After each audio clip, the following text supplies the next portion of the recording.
Why, hello there, ladies and gentlemen, and welcome to The Sit Down.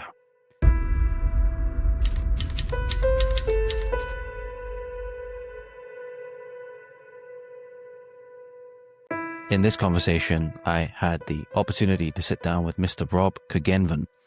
Rob Curgenven works on behalf of the People's Trust in Guernsey. It's a journalistic outlet reporting a lot of the things that are going on in Guernsey at the moment with regards to really depressing, really important topics that are really important to talk about. The people often want to swipe under the rug. They want to not talk about these kinds of things due to their nature, but it's very important that we talk about it. Talking about political incompetence, political corruption, police incompetence, and police corruption, the treatment of sexual abuse survivors, whether it be through incompetence or outright corruption that they suffer.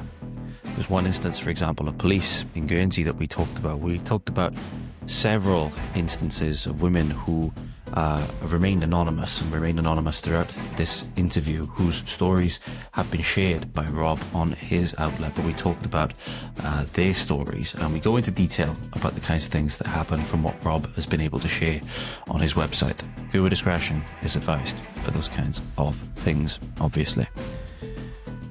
But the police response to one of them was to tell the abuser outright, who was videoing or recording the conversation without the officer's knowledge, that we know it's not you, i.e. the abuser, that's the problem. It's her, i.e. the victim. So many bad things going on at the moment. And I reached out to Rob, as I said, because this parallels exactly what we're seeing in the UK in many ways. And I think it's important to, A, show that it's not just an isolated incident in the UK. This is going on everywhere. You see headlines. This is going on all over Europe. It's going on in the Nordic countries, Sweden, Norway. Everywhere is having these kinds of problems. Corrupt judiciaries, politicized police departments, incompetent, uncaring politicians. Fact of the matter is, the first thing we need to do if we really want to start making change is having conversations like this and really being willing to face up to the problem.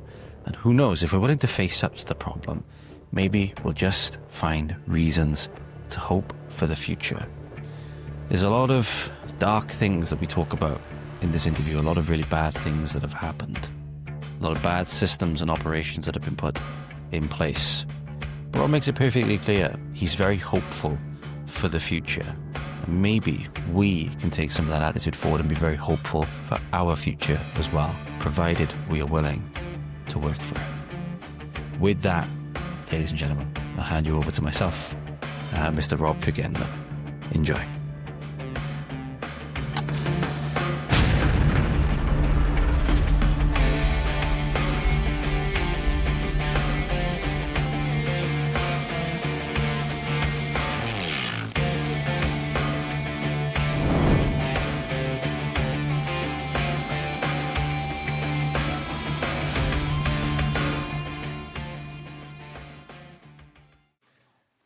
Hey there guys, welcome back to the Voice of the Valleys with your host, Mr. George Cresswell. I've got here with me today, Mr. Rob Curgenven. So I brought Rob on because I followed him on social media a little while ago. He's based out of Guernsey and has been very vocal in detailing what a lot of it is going on over there. And we see many things going on over there, or at least I see many things going on over there at the moment that are very similar to what's going on in the UK with regards to police malpractice, with regards to the treatment of survivors of things like rape and sexual abuse. It's very troubling stuff, and that's why I wanted to bring Rob on, because he's been trying to highlight this. He runs something known as the People's Trust Guernsey and has lots of articles on his website, which will be linked down below. But I'll hand you over to Rob now so you can give you a little bit of an intro to himself, and we're going to get into some of the topics I wanted to talk about today. Rob, thank you very much for coming on. I appreciate it. You're welcome. Thanks for the invite. So, go on. Sorry, go on. What are you going to ask? I was going to just give the listeners or viewers a little bit about sort of what you do and how you're bringing this to light, how you founded or are running the resource you do. Sorry, I've forgotten the name of it. The People's Trust Guernsey. Sorry. Trust. Yeah. Oh, crikey. Well, I don't want to bore your listeners, but it really came down to an incident in, I think it's end October 2021, with the police at my home. and then many years of litigation. And then after going public, a lot of local residents contacted me with similar issues regarding law enforcement. And then it just kind of expanded from there to whistleblowers from other, should we say, industries, other parts of the government, other organisations and whatnot. And it kind of just ballooned from there. Guernsey's quite, we're a small community. We're an island clinging to, well, near the coast of France, where we're called the Channel Islands. We're a small community, less than 65,000 people here. And the main problem is we don't have any independent and impartial oversight. So a lot goes on over here that people aren't aware of because of that, I believe. So that was one of the reasons. In fact, it was probably the main reasons of setting up the People's Trust in Guernsey, because I found that there wasn't a group that encouraged. I mean, free speech is a very loaded phrase, isn't it? Free speech, and it can be defined in many ways. But I just felt that there were a lot of issues, and no one was discussing them openly, and that's pretty much why I set up the group. Bit of a long-winded way, but I hope it answers some of the questions and gives a bit of basic background about me. Yeah, absolutely. Because I noticed it says on the website, I was reading the bio of it, it says why the People's Trust exists. And for those of you maybe listening to this, ladies and gentlemen, I'll read this extract from the website. It says, it's more than just a political group. It's a rallying point for those who believe that enough is enough. It's for those who feel that the time has come to act, to challenge the status quo, and to demand better for ourselves and future generations, for our children, their children, and those yet to come. It's a simple movement, apolitical, and they stand for one thing: transparent and accountable governance. And I think that's one of the things that we're really not seeing, especially on this side as well. In many areas of the UK, we've seen that it seems that every little thing, or even every big thing, especially in Britain at the moment, with some of the massive revelations that have recently come to light, it just seems that the government are doing everything they can to cover things up, or to not take people to task over, horrendous things that they've been doing. And I know you mentioned some of the ones. I was just making some notes on from one of the articles which you wrote on the People's Trust, and I believe it was one of the things I initially commented on when we had a little bit of correspondence on X a few months ago. I believe it was the case of a young girl who was told, I've got the note here somewhere. Oh, yeah. That I think I know which one you're referring to. Yeah, is you to keep them anonymous, you put them under as Miss A, Miss B, and Miss C in your article. And I think it was the case of where it went quite viral on TikTok, and it was put into the public eye. But it was a case of the police were telling this victim that it was probably a mistake what happened when she was attacked, and that, quote, it's not rape because you didn't say no. That was what she was told, and I think that was the thing that caused me to comment on that. I was like, I couldn't believe it. I couldn't believe that that's what the police was saying. But like, this is what's going on? It seems very similar to what's going on in Britain. How bad are things like this over there, if you don't mind me asking? Bad. I suppose it depends how you quantify bad. And I can't really give a fair comparison to England, not, living here all of my life. But it's not good. We have quite a lot of issues that really, I suppose in simple terms, boil down to a lack of training, and potentially, because again, we are a small community, so potentially for one of the issues may lie in a lack of decent candidates really for law enforcement. There's a certain type attracted to law enforcement. I don't think that's denied.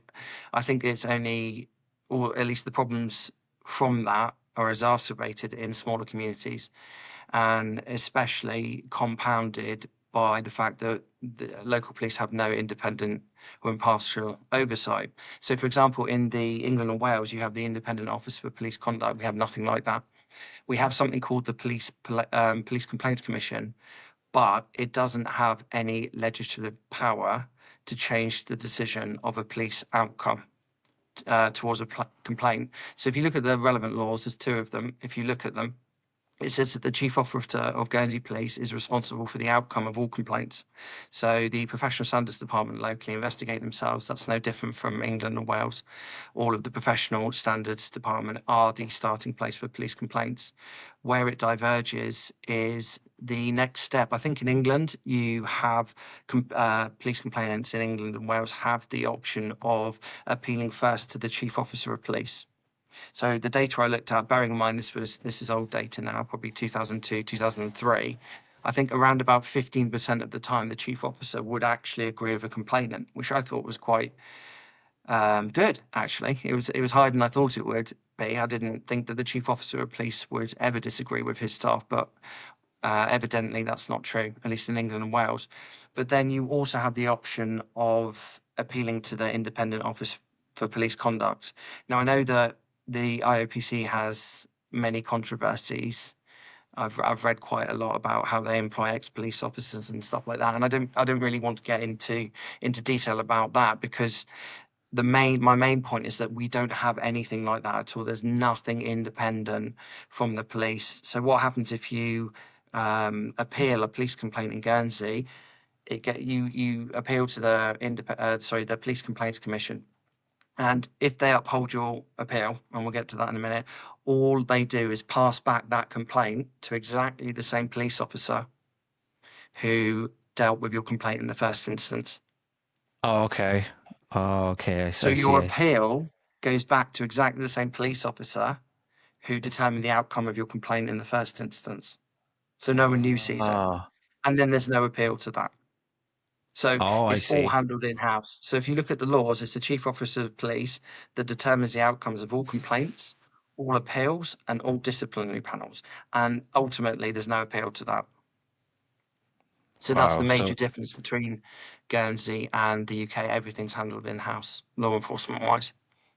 yeah, instantly the idea that popped out of my mind as soon as you said that is almost like is this big circle, and where the complaint comes in and it ends up coming straight back to the same place that it started at, and then the big point is, as you mentioned, there's no I can't remember the exact term you use. I'm not familiar with the legal terminology too much myself, but there's no independent way to appeal against that. Am I right? Is that what you're they're getting at? That's the main difference, is that the chief officer is ultimately responsible for it, and that if you make a complaint, the complaint will eventually get referred back to the person who dealt with your complaint in the first place, and there's no way to independently not go against that, but appeal against that.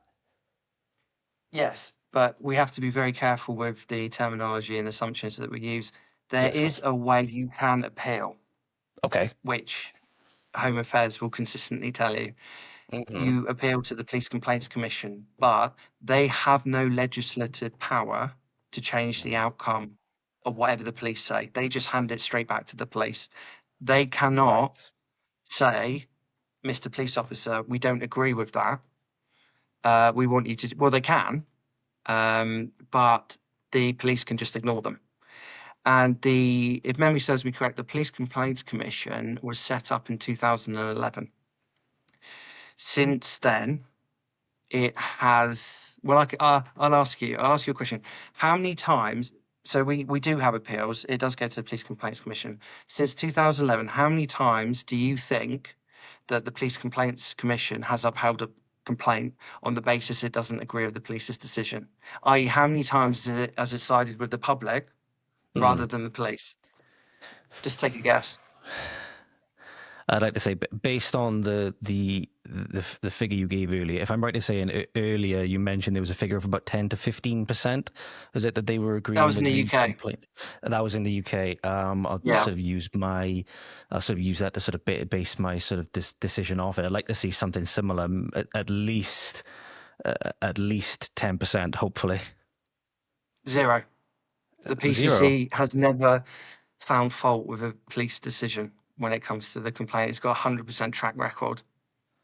So, So one of the right. things with the PCC, the Police Complaints Commission in Guernsey, is so we have the Committee for Home Affairs, and their remit, law enforcement falls under their remit.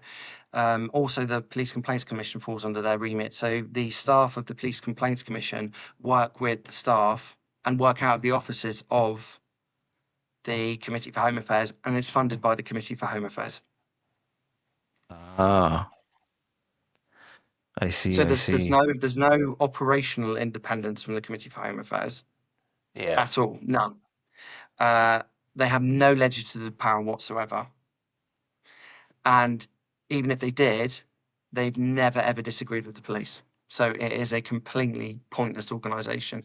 In fact, I would go so far as to say its only point is to provide a facade or a smokescreen for the Committee for Home Affairs to go, look, you can appeal to the independent and impartial office for, the Police Complaints Commission, but it's not independent, it's not impartial, and in any case, it's not the one that has anything to do with the outcome of a complaint.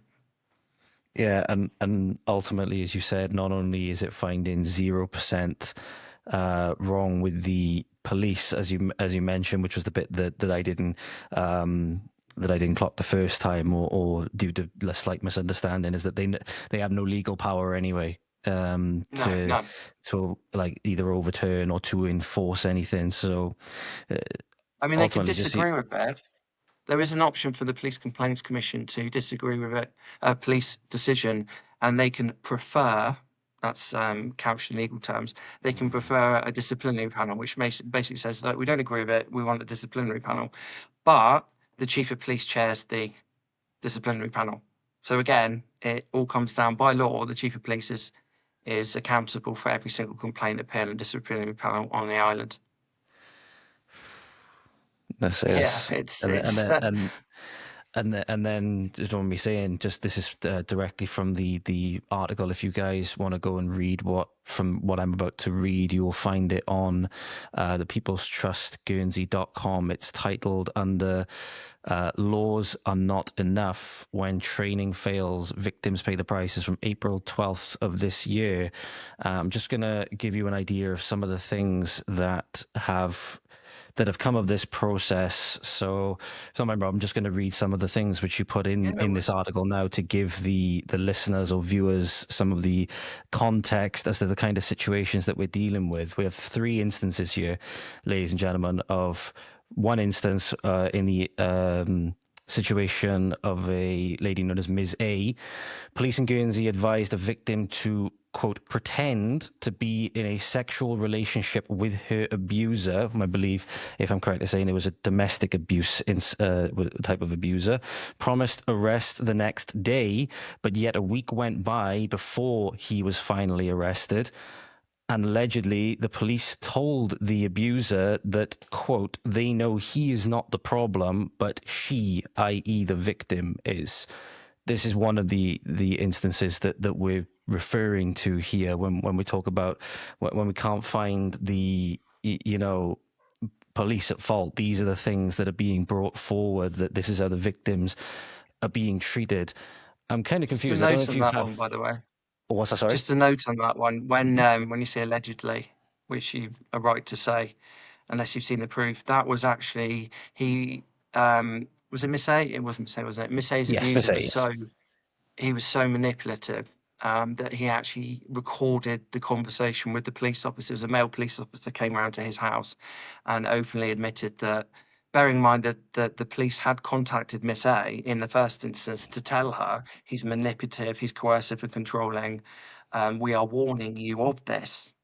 So that's why she broke it off with him, because the Guernsey police actually contacted her and said, this is what he's like. Full disclosure here, it's possibly you're in danger. And then at this point in time, you have a young male police officer coming around to the abuser's house saying, we know you're not the problem, she is. And he'd taped it. The police officer didn't realise that the guy had taped it. So the abuser went round to her house near immediately, got his phone up to her face and said, the police don't believe you, here's the proof. And then continued to abuse her. Oh God, I can And only imagine. She was absolutely terrified because she'd just seen a video shot by her abuser of the police admitting that she was the problem, not him. So the abuse continued. I can only imagine how terrified she would have been. You know what I mean?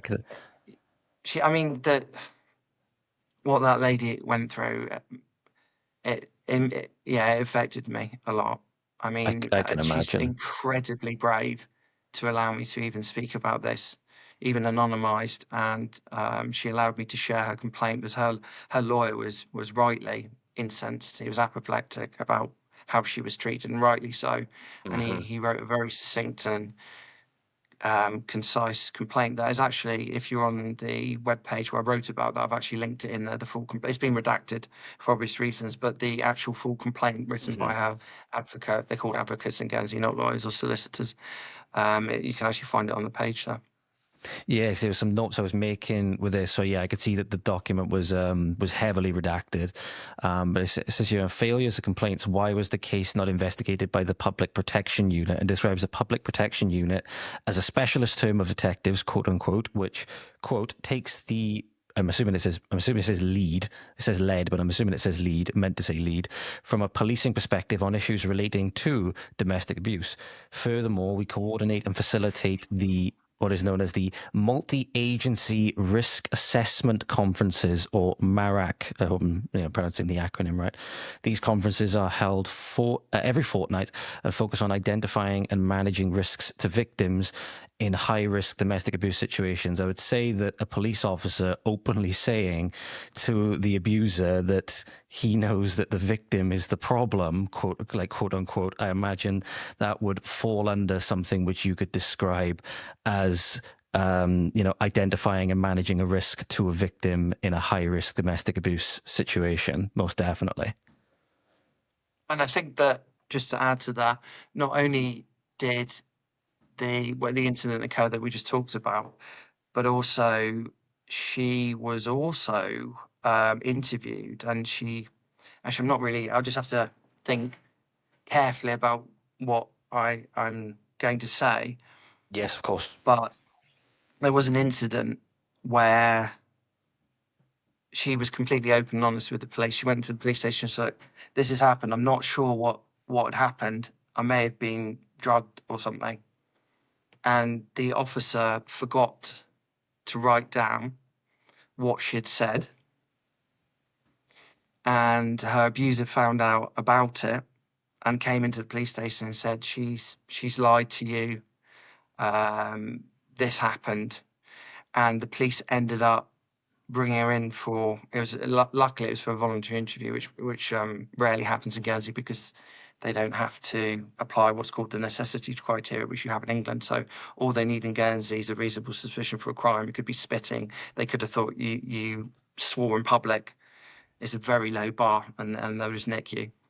Wow. Anyway, she was brought into the police station, and they tried to criminally charge her with perverting the course of justice. So if you lie to a police officer, it can be, especially under oath, it can either be perjury or perverting the course of justice. Hmm. So I think her lawyer summed it up best. If you're on there, if you click on it, he says something about, or she says something about um, taking a GCSE level pleasure in trying to catch out a suspect when they were actually a victim or something. I can't remember the exact terminology, but he summed it up very well, if not a little sarcastically. So, Yeah, I it's horrific. mean, from the very beginning, told to stay in a abusive and harmful relationship and that she'd be safe, and then it was left for a week. Then being shown by her abuser the video that we talked about, being treated as a suspect. I Hmm. mean, if it's just kicking someone when they're down, this poor woman, and it goes on. That's I mean, the complaint succinctly lists a lot of the issues. They weren't all in there, Hmm. but a lot of them were. The main points were in there. So instead of Yeah. listening to me waffle on, if anyone's listening, I suggest going on the site and actually just clicking on the link because I provided it on the website. That will explain things a lot better. Yeah, guys, that'll hopefully. be linked in the description down below as well. You can find it. There's a section, section 7 of the report. It actually has it here, treating Ms. and then it's redacted as a suspect, and you can go and read that on there. A lot of it is quite redacted, but there's, for example, this paragraph here, which I'll read for you now. It says, secondly, had there been greater officer continuity, I would hope that even after the above failure, it would have become known to those reviewing the case that this information had been given to the police, even if not included in my client's statement. And he says here, thirdly, I am in no doubt that the police lost sight of the bigger picture. And then that's when it cuts off because it is all blacked out. But you can go and find the report. It'll be linked down below, guys. That link doesn't work, then the link to the actual article that Rob has written will be there as well. And you will find the report in there as well. This is not the end of it by any means. I can only imagine what this lady's been put through, because this is one of many. Because you mentioned these are not isolated incidents. There's another one here where it was dubbed here as Ms. B, survivor of rape, handed text messages of the rapist admitting to the crime to police. And this is where I said here, she was told that it was probably a mistake and that it's not rape because you didn't say no. And it says here, the chief officer, we discussed prior, also dismissed the concerns without investigation. So it seems not only they won't find any problems, but a lot of the time, and this is what we see in the police in the UK as well, is that they oftentimes just won't investigate it. It's like they've already made up their judgment or whatever it is. And I'm starting to think, as much as it is, and similar to how I question it in our own countries in the UK as well, how much of this is like, do you think would be like just the culture on the inside of like the police department, as of how like just how rotten the culture is, do you think? I think it is a cultural issue. What other organisation investigates itself? And I was thinking about this the other day. What organisation do you know of that has a complaints department labelled the professional standards department? Mm, I just think that's slightly ironic, but yeah. I digress. Yes, I do think it is a problem, and that's why independent and impartial oversight is essential, which you've kind of got from the quasi-independent organisation, the IOPC in England, but we just don't have that over here. And unfortunately, I will actually. So it's not all bad. What this has led to, and actually we'll probably get to it a bit later, is a new chief officer of police, and yeah, we can talk about this. It's a very good thing, but Mm, on the point of what you were saying about culture, yes, it is a cultural problem, and I think it's just I'm just positing this theory here. I think that it's a lot more of a problem in smaller, maybe in your instance, more rural communities. Certainly where, it's again, it just comes down to really a lack of independent and impartial oversight, and maybe some areas where people don't, or where people in positions of authority don't really care too much about it. We've written to, there's a lot of us that have written to off-island organisations, but they're like, oh, unless it's rioting, it's just Guernsey, we'll leave it alone. It's not that bad or whatever. But to be fair to, for example, the UK government, it's probably got a lot more important things on its hands, given the state of affairs and political affairs at the moment and what's going on in the world. hmm Yeah, absolutely. We've got no shortage of police over here as well that want to cover up for heinous crimes or crimes that they've committed themselves. You know what I mean? There's a headline going around. I can't remember what paper I saw it in, but I think several police. I don't want to try and put a place in the thing, just 'cause I don't want to get the place of the name of the place wrong, where these police were. But where they were actively engaging in like sexual abuse of minors and those kinds of things. It's just, this truly, and again, that's why I talk about this cultural rot. It's just like, what kind of headspace are these people in? Are they? I'm just thinking, like, are they just drunk on power? Are they being, is there some other, for lack of a better term, demonic thought process or demonic entity that's controlling these people? I have no idea, but it leads to things like, and this is the last lady you brought up in this article, I believe, aside from another point, which I'll get into in a moment, when it only seems as though they want to take action when they're really forced to do so a lot of the time, either by like social media virality and stuff like that. So before I mentioned this last lady's case, you mentioned that there was another instance where it was a TikTok that went viral and got over 1 million views that really spurred some kind of action. But these people were writing to politicians beforehand and they did nothing. Just seemed as though there was a lack of interest and lack of commitment on both politicians and the police officers. I think you mentioned there was 2 female police officers that initially seemed to show some interest in this specific case, but then very quickly either their interest or their commitment died down when they were going to take it to the chief officer or Well, that was whatever. the female politicians. Ah, there we go. So yeah, I just wonder why, because it's something that's so horrible. You'd think that the natural response would be to want to put a full court press on it to really get to the bottom of why these things are going on, but it just seems as though it's the complete opposite, you know? I don't know if it's reflected or a reflection of governments worldwide, but Guernsey has a problem, or at least this is my theory, and it's shared by quite a few, I believe, is that Guernsey seems obsessed with its image. We can't have anything bad. We can't let people know that we have these problems. Rarely do our politicians, save for one notable exception, apologise. They do no wrong, just like law enforcement. It was actually admitted by a senior officer not long ago to me that there is a culture of they're scared to say that they've made a mistake, and while that has some validity, especially coming from law enforcement, it's again going back to, I think you used a cycle or a circle. It's a vicious circle. It's I'd respect you more, and I think that the public of certainly the people of Guernsey would respect law enforcement, politicians, anyone really more, if you just say, we made a mistake, we're human, we're really sorry, and then you place your trust in the public, you'd get a much better response, I believe, than what we have is this constant doubling down. No, we didn't, and it's litigation, NDAs, be quiet, you're vilified in the press. It's just, and a lot of the laws, I think I wrote about it in the article that you may have still up on your screen, is that a lot of the laws that Home Affairs brought in were firefighting exercises. They weren't because they particularly cared about the victims. A lot of the work was done, especially around domestic abuse, a lot of the work was done by the politicians that made up the prior Home Affairs Committee. And it just sat, by the wayside, as it does generally for Home Affairs and more generally for the states of Guernsey. This can't seem to get the bums into gear to do anything.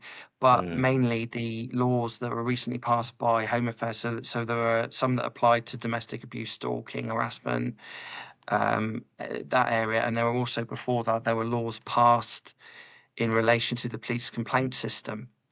Now, these laws have been in the pipelines for eons. That's a bit of an exaggeration, eons, but they've been in the pipeline for a long time. But Home Affairs only, enacted these laws, brought them into force after they were threatened with lawsuits, after the police were threatened with lawsuits. So I'll give you an example. The domestic, I forget the acronym, it's DARP, the Domestic Abuse and whatever law, the new one that they brought out. They brought out that law recently, and they're saying that, we care about victims, we want to protect victims and stuff like that. But in 2022, there was an internal, or 2023, sorry, there was an internal police email where middle management admitted that the Guernsey police didn't have appropriate training. They shouldn't be, and the custody sergeants so when you're arrested, when you go to a police station, the custody sergeant is the person who decides whether you're charged or not. They're basically God when you're in custody to suspects, anyone that's been detained. They really do have a lot of power. And it was admitted by the Guernsey police that the custody sergeants didn't have enough training to be charging suspects when it came to domestic abuse, sexual offences and stuff like that. They just didn't have the training. And a lot of them felt uncomfortable about it. A lot of them felt the Guernsey police didn't provide them enough training for it. So it really was a lack of attention. But Home Affairs and the Guernsey police knew about that. They'd potentially known about it before that. obviously because Home Affairs looks after the Guernsey Police, but they didn't do anything about it until that email was leaked to ITV. So Home Affairs and the Guernsey Police knew about all of these problems, but didn't do anything about it. But then I think it was within 3 weeks of that email being leaked to ITV, who showed it on the 6 o'clock news, then Home Affairs suddenly pushed all of these changes through. And in relation to the police complaint system, the Guernsey Police were found out to have been unlawfully filtering their complaints. In 2003, the Isle of Man Constabulary came over to Guernsey, and they didn't mean to find this. They found it out by accident, but they found that the Guernsey Police had been unlawfully kicking out complaints. The Police Complaints Commission had to take legal advice on it. The Guernsey Police had to take legal advice on it, and all the differing legal advice came back and said, yes, what you're doing is not lawful. It's not in accord with the law. So the Guernsey Police said, okay, we're really sorry, we'll stop. So I got a data set of complaints after the Guernsey Police said that they'd stop unlawfully filtering complaints.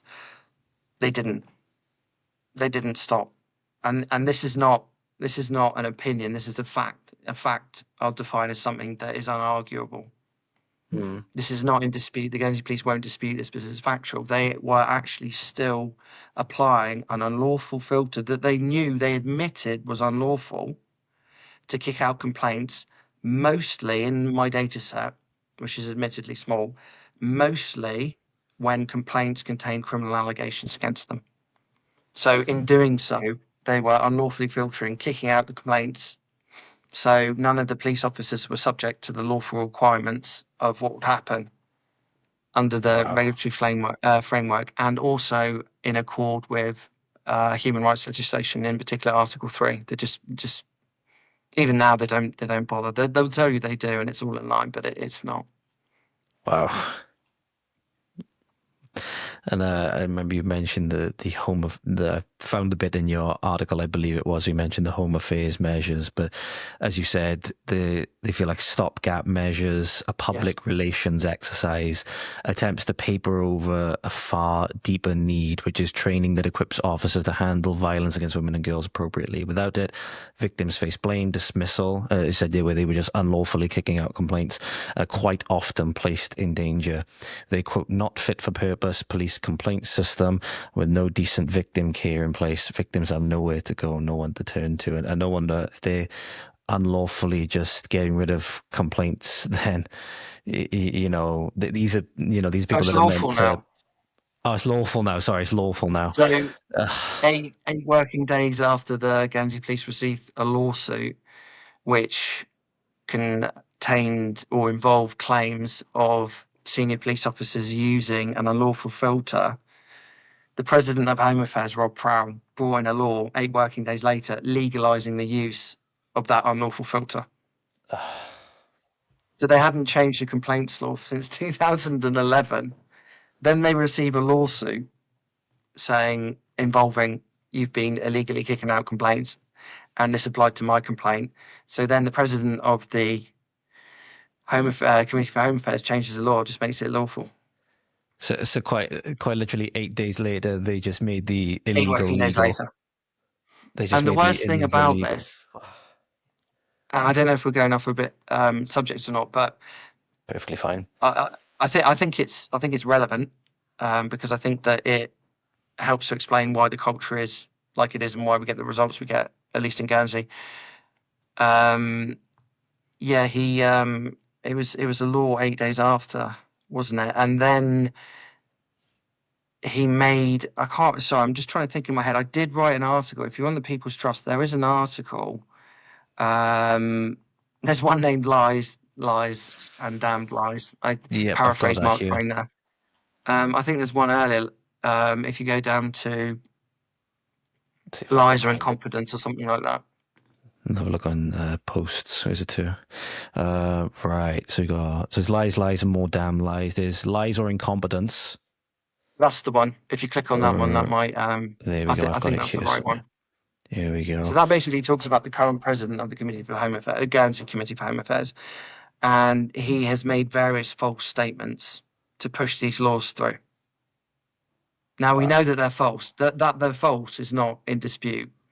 Mm. The problem is, as I think I expressed in the article, is that if we're legally speaking, or depending on what definition you use, a lie is both a false statement made with, and that's one condition. A second condition is it's the false statements made with an intent to deceive. So Mm. one of the problems, especially with perjury, which is that legal definition of a lie, is proving intent. So we know that what the president of the Committee for Home Affairs and the Home Affairs has said is false. That's not in dispute. And I've actually got it in writing from Isle of Man Police, Nottinghamshire Police, and Jersey Police. So that's it's they can't point at me and go, he's not credible. Well, it's not me saying that that these things are false. It's senior officers from other forces that are saying it's false. The argument is now goes to condition 2, is whether the president of the Committee for Home Affairs knew he was making a false statement at the time. Now, to complain about politicians over here, there's only one available mechanism, and it's called a code of conduct complaint. And it's a bit like how the police deal with the complaints. And we have a commissioner of standards. But recently I saw a local article saying that I think the commissioner of standards has received 17 complaints. So our politicians here, they're called deputies, or the people's deputies. So the commissioner, received, I think it was 17 complaints, code of conduct complaints against the deputies. Every single one of them she turned down. And then she asked for more money for doing so. So one of the things, a local couple over here, very popular local couple, local business owners, wrote a complaint regarding Deputy Proud, the president of the Committee for Home Affairs, and it was very good. It's very factual. It's like claim 1, claim 2, claim whatever, proof that it, blah blah blah. And essentially, the Commissioner of Standards didn't accept it, but she said, although these statements may be false, I couldn't find any intent to deceive, and that's it. It's just written off. So that's how a lot of politicians and a lot of police officers get away with making false statements or arguably lying, because they just turn around and say, oh, it wasn't my fault, or I forgot, or I made a mistake. It wasn't with intent. So it's always put down to negligence rather than malevolence, which I suppose quite often can be the case. A lot of mistakes are made because people do make mistakes. And of course, what we talked about before is one of the problems where you don't have trust, you don't have openness and transparency, is that the police just said, well, actually, we made a mistake there. The people will be like, oh, okay, thank you for telling us. But when they're quiet about it, and then when they double down on it, or if they just say nothing, then that's when all the conspiracy theories grow. That's, oh, this, that, and they just get wilder and wilder and wilder. Yep. And there's one that is very much fresh in the memory over here in Britain at the moment, and that was the Southport attacks that occurred last year, because there was so much that they were outright obfuscating potential true motives and the true nature of the attack. And people are still in prison for saying things about that attack, which later turned out to be a lot more accurate than they initially were given credit for. But it's exactly right, as you're saying, when they double down on these things, especially when they throw people in prison for trying to say these kinds of things, stuff like that, it completely ruins trust in the system. And then they wonder why then there's more civil unrest. They wonder why people are more hostile or confrontational or weary of police, because they know just how politicized they've become. They can see the culture now. It's almost impossible to hide it with social media and stuff like that, which in many ways is kind of a blessing. Obviously, social media is kind of a double-edged sword in a lot of ways. It can do a lot of good, but it can do a lot of damage as well. But it's... I was actually going to use that phrase. It is a double-edged sword. Mm-hmm. It's really good that people can get all the facts out, should we say? But at the same time, it's very easy to go into conspiracy territory. And especially with AI these days, ChatGPT and Grok and whatnot, anyone could string, and ceaseless access to information. Anyone can string an argument together to support their case, or cut and paste something, or do an AI image, and people are like, oh my God, he's dead. Or I heard someone was dead the other day, or was arrested, and it's, got garnered, I think, 3 million views on X or something like that. And it was rubbish. So again, you do have to be careful. You do. And I will admit, at the beginning of my journey, when I started trying to make all of this public, I was probably guilty of hyperbole, of exaggerating things slightly to get my agenda across. And I hope that I've stepped that back, and I lead more with. Well, I've always led with the facts. I've always. That's why I haven't been sued for defamation, because, oh man, yeah. Guernsey, the states of Guernsey spent a lot on legal fees, Mm. defending themselves and threatening to sue people. But I think hopefully I've become more measured with time. Mm. I think a lot of it as well, and I'd be interested to know your thoughts on this when you mention like using like hyperbolic language or to try and get your point across and stuff like that. I think it's because when you read stuff like this, and I want to make sure that all of these instances, so people can see that the real things are going on, because these are real people we've talked about so far. Like they're given titles and names like Ms. A, Ms. B, Ms. C, and so on to keep their anonymity. But these are real people. So I think partly what feeds into when I speak like hyperbolically and stuff like that, because I'm prone to these kinds of things as well. You read something like what I'm about to read now and you get extremely, extremely angry. And I think part of it is the emotional Yes. response. But this, for example, Yes. ladies and gentlemen, this example that I'm gonna give to you now is titled Ms. C. And it was a case of, she was 14 years old at the time, and she was sexually assaulted and had her ordeal dismissed as, quote, violent horseplay. And that was involved, or what was involved in that was being forced into, I presume it's the name of a public toilet of some kind, Beau Séjour or Beau Séjour. Yeah, it's a leisure centre over.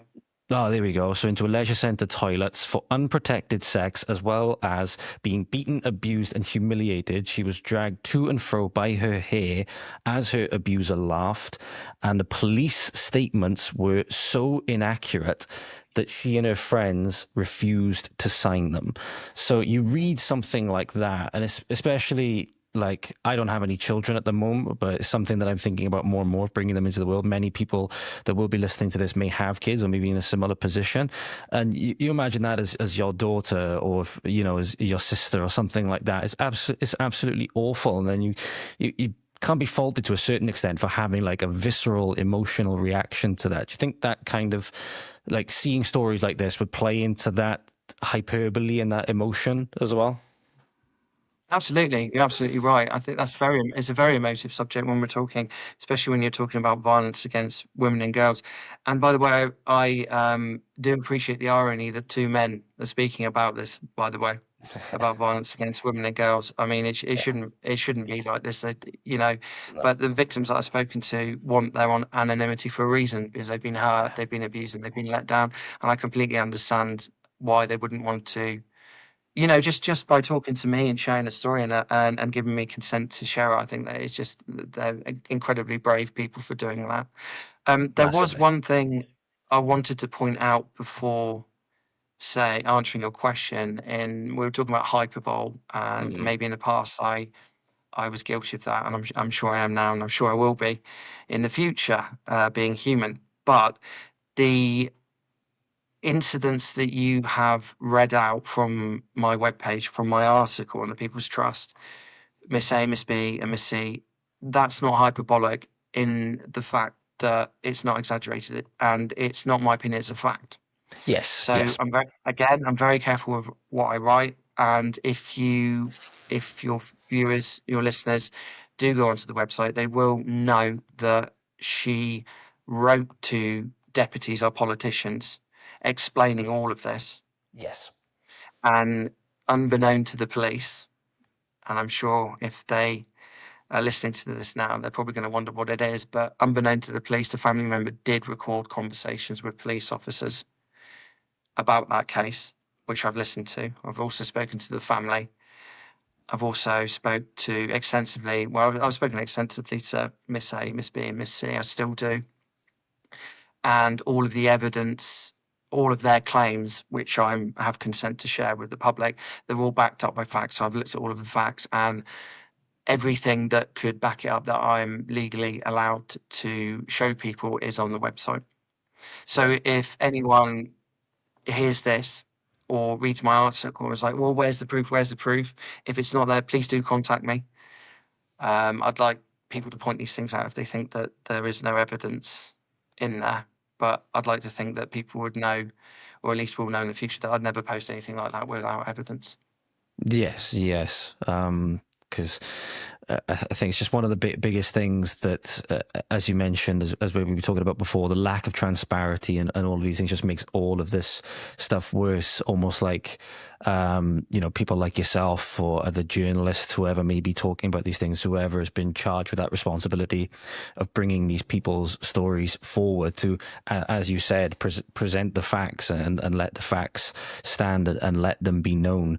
And be as transparent as you possibly can with them. It's like they say, if we're talking about like the cultural rot, whether it's at the political level, whether it's at the police level, as they say, sunlight is the best disinfectant. I feel that really applies here. Yeah. It's just like that, for lack of a better term, uber transparency, obviously not giving away names and stuff like that and compromising anonymity, but, not trying to, hide things, or being as transparent as you are able to within the bounds of obviously what you are able to say. I think it's going to be very, very important. On the cultural point, I think we're backstepping a bit, but it was interesting to note. I had a guy working around my house. So this is purely hearsay, by the way, but I do believe him. I don't think he had any reason to lie. But he said he was arrested in 1997, so a while ago, admittedly. But because we were talking about policing culture as well, and one of the things that he said is that they indoctrinate them, which it didn't even cross my mind. And I was like, well, how would I understand the concept, but how would that actually? What would that look like in Guernsey? How would that apply? And he said he was handcuffed on the floor, and they got all of the staff to kick him while he was on the ground. So they got all of them involved, so they're all culpable. And he said that there was a small woman there, and he felt that she didn't really want to do it because he felt she's got tiny little feet, and he said he felt a few kind of tentative kicks in his ribs or whatever. But she didn't want to do it, but they were like, come in, do it. So they're all culpable. They're all in on it, kind of ritual or hazing. But I don't know if that still goes on today. But it's worth noting that culture did exist. And in fact, there was a couple of them. There was one gentleman, it was leaked, and I wrote about it. That garnered nearly 1 million views on X. Was a gentleman getting beaten up by the Guernsey police in a cell. And then he was forcibly stripped and left unconscious on the floor with no access to a doctor or, medical assistance at all. They'd kept him in a prone position, which police officers are taught, if they're distressed, if they've been drinking alcohol, if they're taking drugs, it can actually kill them within 5 to 10 minutes. But they left him down there. There's a video of it linked on the site. And then the then chief officer of police got on a telly and told the world that what had happened to him, that disgusting treatment, was because he'd threatened to self-harm. But I've seen all of the footage, the police footage, and I'd spoken to the guy. I went to the court here and, I visited him when he was inside, and I still speak to him now. He didn't make any such threats. He never threatened to self-harm. So it was a lie. And the chief officer knew it was a lie, I would say. I would argue that point. And when he and his family wrote to the Committee for Home Affairs in Guernsey, telling them that this is what he's done, he's got on telly, we're alleging that he's lied, and we've got CCTV footage to prove it, Home Affairs just ignored them. To this day, I think it was 7 or 8 months ago, they still have not got a response. And when was Bearing this? in mind, when was this incident? Sorry. It was the beginning of last year, I think. Don't quote me on that, though, please. Yeah, no problem. But they still haven't received a response. Oh wow, that's and these are not the only. These are not, they've received many analogous complaints of that nature, and of course, so when you're by the way, a note on the Guernsey police complaint system. So we were talking about the complaint system. What I failed to tell you was that that system where the chief officer is in charge only applies to officers of rank below superintendent. If the officers of rank superintendent or above, what they call the appropriate authority, the one who adjudicates and determines the outcome of the complaint, is the Committee for Home Affairs, All who are the right. ones that choose the chief officer. Mm. And they have never found fault with a senior police officer, never. And they won't release the. So what the Guernsey Police and Home Affairs can do is they can reach out to an outside police force and say, come and investigate it. But it's still, again, police investigating police. But then, so they're what's deemed the investigating, look by law, the investigating officer. The investigating officer will then get their report and give it to the appropriate authority, who then determines the outcome. And the appropriate authority is the Committee for Home Affairs. And they have never found fault with a police officer, and they refuse to hand out, although they have recently, because I've been asking. But normally they refuse to hand out the investigator's report, so you don't know what the investigating police officers found. You'll never find out, and they don't share that with other politicians either. And no politicians over here bother asking. They just let them get on with it, which is partly why we're in the state that we're in today, I believe. Yeah. Anyway. Yeah, absolutely. When you say cover that all in with that, there's no, quotation marks, because they say that there is, a Home Affairs will say that there is, but there's no real independent body to go above and vet this kind of stuff. And it's almost like they, quite literally, they're marking their own homework and finding that they're getting 100% on everything. They used a lot, yeah. That's just. And you can imagine, like, if a parent, for example, you found out the teacher was letting your child mark their own homework, and that's how they're getting 100% all the time, but you're finding out that they're not learning anything and they're completely delinquent. You wouldn't be happy, right? But as you said, it seems like a lot of these. That's a really good analogy, yeah. How if you're marking yourself and giving yourself 100%, how are you ever going to learn? Exactly. And if you never admit that you've made an error, how are you ever going to learn? Exactly. You can't. It's not possible. At least I don't think so. Because first you've got to admit that there's a problem. That you've got to admit that something isn't right, and then and only then can you deal with it, however that may be, or however that looks like. And the sad thing is that when we're talking like that school example, okay, you're talking about, a child changing his grades on his homework assignment or whatever it is. When we're talking in the real world with police and things like this, we're talking 14-year-olds being sexually assaulted and having all of this, just this evil that's being allowed to perpetuate in society, and it's just, it's just truly, truly awful. And I think this is a good segue into the next part of the conversation. We've had all of this stuff, and you mentioned we were going to get to it eventually, where I always like to, try and get to some good positives if I can, when we're talking about these really, really bad things. And you mentioned there was a new chief officer of the police that just come in? Point, yeah, of course. Just if that's okay.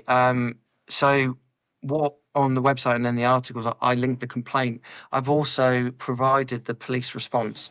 So if your readers want to have a look and go, okay, well, because you want to hear from both sides, right? You want to hear from the police's side too. So I've included the police response there. And one of the things that we always get over here is that it's a learning outcome or management action, or they'll be talked to. Now, all a learning outcome in or management action is you bring the officer in, his seniors, sergeant, have a cup of tea. They get up a flip chart or on the telly, they get up the College of Policing National Decisions Model, and they were like, your decision could have been better here or here or here.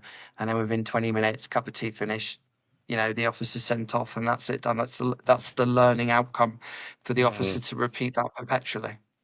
Yeah, it's like how many times you're gonna have to go through this learning outcome, and it's almost like now I'm reminded of the quote that if you do the same thing over and over again expecting a different result, that's a definition of insanity.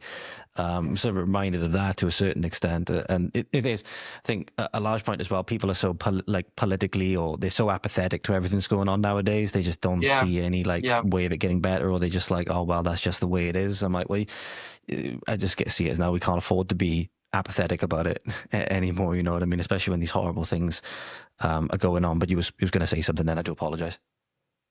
Okay, that's actually reflected. So we're having an election, Guernsey. I'm actually a candidate standing for election this year. And one of the issues that we have is we've got a substantial drop in people wanting to vote. Mhm. So you mentioned apathy, it is spreading. And my belief is that apathy happens when people don't think they have enough control over their own lives. They're like, well, what's the point? I've tried, I'll give up. You know, some people try to say that they've tried and then they cop out. It's an easy excuse. But I Mhm. don't think that's the case here. I think that, you know, Guernsey is generally full of lovely, lovely people. It's relaxed. It's such a lovely island. The people are lovely. And they've just, a lot of them have seemed to have given up. We're not going to vote. What's the point? It's not going to change, you know. Same, but if you don't vote, then it's the same old faces that stay in, especially in our small community, same old faces that have caused this island to be where it is today. I think that's one of the, you know, whether you love him or hate him as a character, but the people who voted for Donald Trump out in America at the moment, the big drives that they were, but really like big commentary figures like Charlie Kirk and people like that, the motto for that election was too big to rig. You know what I mean? It's like we have to get people involved. It's like I've been there. It's so easy to get so disillusioned with the system when you see that our Labour government, for example, has got in and been allowed to do what they've done on 20% of the voting potential they could have had. It's like 20% of the country is being able to make decisions for everybody, and it's very easy to get, you know, completely disheartened and completely apathetic with the system, being like, well, this is just the way it is. I'm a serf. You know what I mean? I'm condemned to serfdom. But no, rather than using it as an excuse to get more apathetic and bring ourselves down even more and become more hopeless, so I was like, no, we have to. I can't remember who said it. I think it was an American president. I can't remember which one it was, but he said that I think it was the only response to tyranny is a massive offense for freedom. I think he called it. It's like, no, what we need to make. We need to come out in droves. We need to, you know, use that right that we're still lucky to have, that we're on the verge potentially in this country of having it completely voted out, I think. But yeah, it's good that you mentioned we do have to use that vote and not being apathetic. I think apathy is going to be one of the things that well, ultimately just kills everything, because you have no reason to uphold anything anymore if you're completely apathetic. That's the main, well, it was really the reason that I started up in the beginning, the People's Trust. It was either, you know, I'd spent many, many years in litigation because I and my wife thought it was the right thing to do. And everyone was like, oh, they'll come after you, you'll lose, all this kind of stuff. And arguably we didn't. And I am where I am today. And I've got to be honest with you, although I'm standing in this year's election, I've never voted in my life before. So it wasn't really apathy. It was more of the fact that I didn't understand how much politics touches our lives. Mhm. Everything we do is political, and I didn't realize that until really I was arrested in 2021, and then going through, you know, spending a lot of time through the judiciary, helping out countless people. I'm not a lawyer, but I wrote, I think, 17 lawsuits or assisted in helping them, and various other things. And that's pretty much where I am today. I never really had a plan. People think I had a plan. I kind of just was winging it and doing things that other people hadn't done, not because I saw that it was possible. I just saw that there was an opportunity there to try this mechanism or that mechanism, because I wasn't brought up in the system, in the system. So and another thing is when people tell me no, it can't be done, that kind of, it triggers something inside me. It's like a puzzle. It's like a Rubik's cube. Oh well, okay, let me have a look at it. Let me chew on it, and I'll try and work it out. And so it's kind of, I know, so I'm getting a bit off point, but that is where we are today. It was either, and where I am today is because I could be apathetic. I could be like, I refuse to vote, or I could stand to be an elected representative. I could set up a website. I could try and mobilize people. I could try and bring communities together. Well, the community together, because it's so easy to divide people. And arguably, I've done that with the police force. You know, people may point that out, but I'd like to think that I start from where reality is. And the fact is, we've got a pretty crappy police force. Where it is a low bar. If we don't admit that, how are we ever gonna better it? How are we ever gonna move forward from that? Similarly with our government or anyone else, it's like some of the stuff that we do works, some of it doesn't. But the starting point is always you look at the world as it is, not as you want it to be. And that's where we should be working from. We shouldn't be doubling down or hiding all of these things. It's like, let's just admit it. You don't have to necessarily do it publicly, but if I'm an elected representative, let's get in the room. Let's admit we have problems. Let's try and put our egos aside. Let's try and work on these fundamental issues. And one of the benefits, actually, ironically, it was the chief officer of police. He said it. He said that one of the beautiful things about Guernsey, because I think he's from Yorkshire. He's a northern lad. He came over and he said one of the beautiful things about Guernsey is it's a small community. So if you do want to react, you can, or if you do need to change the law or whatever, you can do it quite relatively quickly and a relatively simplistic process, although I'd argue it is anything but simple. And similarly, we had a 420 cannabis event. I'm not sure of the how to pronounce the terminology, the cannabis 420 event over here. And we had, and I wrote about this too, we had 5 government officials, we had 5 politicians, nearly an entire principal committee there. We had me and we had a couple of other political candidates for this year, all in one setting, all in one lovely outdoor arena. Where else in the world can you mingle with that many government politicians when you're talking about cannabis with 0 police presence? I don't think I don't know of anywhere where you could have organised something like that and had that opportunity. Yeah, I So, don't think you'll ever see anything like that in this country with the MPs and that. I don't think you'll ever see it. No, you're right, but that's a really good thing about Guernsey. And again, it's a double-edged sword. We keep coming back to this because human beings are fallible, they're complex, and they're contradictory. So everything we do is really hypocritical and contradictory to some level. But again, I'm going off as an aside. One of the beautiful things is that you could be going to Waitrose and you'd see one of your politicians and you could have a chat with him or her or go for a coffee. There are some politicians that are more accessible than others. And a lot of them are, come and meet, let's go in the pub or whatever, because it's the run up to election. So a lot of them, in the 3 months up to election, meet more voters and taxpayers and island residents than they do in the whole 4 years that they do when they're elected, because, they know that once they're elected, well, you can't get them out. Yeah. It's nearly impossible. Yeah, and I think that But I'm feeds glad, into that. sorry, I interrupted. I'm That's okay. glad you're bringing up the positive. Because there is a lot of positive. There is a lot of positive change in Guernsey. And I think because, the members of the People's Trust, especially with their support and very few politicians, and with the new Chief Officer of Police and his Deputy Chief Officer, with all of their support, I think we're finally heading in the right direction.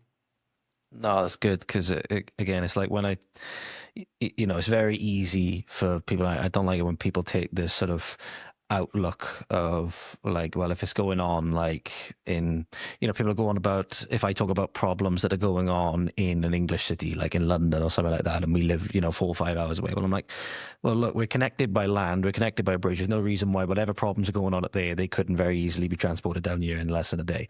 So we should, if there's something going on up there, regardless of what the hot button issue is, at this present moment in time, we should be concerned. If something really heinous is going on somewhere, we should be concerned about it because there's not really any reason why it couldn't be happening here. And that's why when I'm reading, stories of police corruption, stories of, corrupt politicians, and, stories of like how these sexual abuse victims have been treated, it's like, well, that could be my daughter, that could be, I'm an only child, but that could be my sister, that could be my I call them my nieces and nephews. As I said, I don't have any brothers, but I call them my nieces and nephews, my young cousins. It could be them. And if people were taking the attitude of, oh, that's going on over there, that doesn't, affect me, I don't care, that kind of apathy or even just like hardness of heart, I'm not going to like that. So, if it's happening somewhere, especially, it's not that far away from the mainland UK in Guernsey. It's like, well, people should be talking about it, and to hopefully bring these stories forward so that more can be done just simply by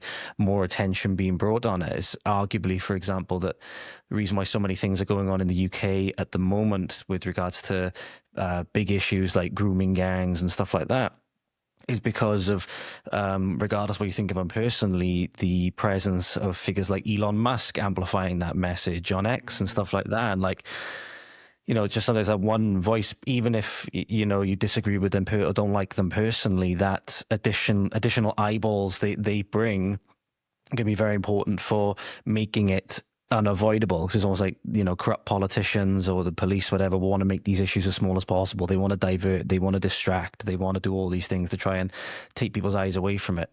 Whereas then it's in a way incumbent on all of us to bring as many eyeballs as we can towards it, so that these things can be stopped and that they never happen again. I agree, and I think that's especially particularly important in smaller communities. Mm-hmm. And I think it's actually more possible, or has the potential to be easier in smaller communities as well. So again, we're going to use that word as a double-edged sword, isn't it? You've got the benefits and the negatives of living in a small community. Yeah, absolutely. I think the overall message, no matter if it's small, large, whatever, transparency and openness. Let's start building back some trust, especially when you talk about children. I've got a son. He's 17 now, but I've also got quite a few nieces and nephews, and I've got a couple that they're adorable, and they're 6 or 7. And yeah, as a parent, as an uncle, my mum, my wife, if I thought about anything like that happening to them, I don't know what I'd do. I'd be honest with you. I don't know what I'd do. It's interesting, isn't it? I remember reading a book, and it said it's all very well that, we philosophize and we debate and we talk logically about these things, but when you never know how you react unless it happens to you. Mm-hmm. And that's a key point. And actually that's a nice saying where we're talking about politicians. I think that they're, at least in Guernsey, and again, this is just my theory, I think they're so divorced from the normal happenings and goings on of what happened to normal people, the normal man or woman in the street and their children, that they don't realise. It's not that they don't care, although some of them, I would argue, don't care. It's not that they don't care, it's just that they don't truly understand what is going on. Mm-hmm. So when they hear about it, because I'm really the only one bringing this to their attention, and I have been lambasted by the police and the Committee for Home Affairs. Deputy Prowl, President of the Committee for Home Affairs, very effectively poisoned the well against me. But now the tide's turning. We're coming to the shift at the end of the political term. More politicians have been paying attention. I've kept going. I've built the base. More people have contacted me. We've grown. We're evidence-based. We're evidence-led. So it's come to a point, especially with the upcoming elections, of course, they all suddenly want to meet. Yeah. I'm finally hopeful for change. No, that's good. Finally. I think after this term, I think us in the UK, we've got a lot of learning to do for some people over the next 4 years with regards to what this establishment is going to do, I think. But yeah, I think it's important to really try and stay hopeful as best as possible, because again, trying to, even when it seems as though there's none there, even when it seems as though it's nothing but hopelessness, it's when I believe it was the story. I haven't read the book. I really should, but I keep hearing people talk about it all the time. I think it's Man's Search for Meaning by Viktor Frankl. I believe and he talks about like so many people in the camps in World War II were just losing hope, just completely losing hope, and partly luck of the draw maybe for himself, but also, you know, he could have been one of those people that lost hope. You know what I mean? In what was, you know, possibly the darkest, you know, moment in recent memory, certainly the 20th century, and even things that were parallel in the Soviet Union and stuff like that. True atrocities that were taking place, but trying to find whatever little silver lining that you can to keep that hope. Because if you don't have that hope, what reason do you have to fight? You know, or what reason do you have to pursue the positive change that you want to see? Going back to apathy, that's exactly what I believe Viktor Frankl was talking about. If I remember correctly, he talked about some people just woke up and they wouldn't move from the bed. They know they'd get shot, or they'd walk up to the fence purposely because they're just given up. He said you could tell they're giving up. They just don't move. They don't care what happens to them. They've just ended their lives basically.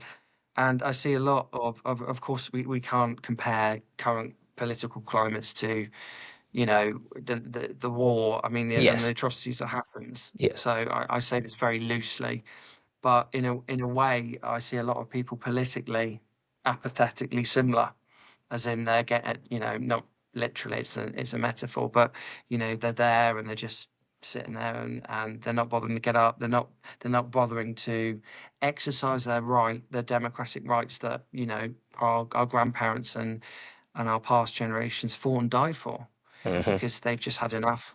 It's the apathy. It's very dangerous. It spreads. It's horrible. And just a note on social media, again, double-edged sword. We'll have to play a game. How many, you know, take a shot every time. Every time you hear that word, double-edged sword. That's You'll be an drunk by the audience end of it. drinking game. That's going to be an audience It drinking is, game every yeah. time they hear that. Audience participation. But it is a double-edged sword. There's another shot, because it is very easy to spread disinformation and misinformation. And there's a saying which I always get wrong, that a lie can get halfway around the world before the truth pulls its socks up, Yeah. or something like that. I've heard variations on that. I think the one I go with is a lie can make it all the way around the world while the truth is still lacing up its boots. I think that's the version of it I often use. Yeah, I know the phrase. And social media is so quick. It's bam on, and it's like where's the fact checking and stuff like that. And at the same time, we have a problem in so in England, one of the other issues facing Guernsey, or potentially all small communities, is the fact that in England you have no win, no fee lawyers, don't you? I know I've read a lot Think of, so. is it Ian Gould's? I think he's Scottish. Ian Gould specialises in that kind of thing, and you have a lot of law firms that specialise against claims in the police. We don't have any over here. They're journalists in England and Wales and Scotland and Ireland that, you know, are baying for police blood. They want to plaster it in the media and stuff like that. It doesn't happen over here at all. They're very, very careful what they write, local media outlets over here.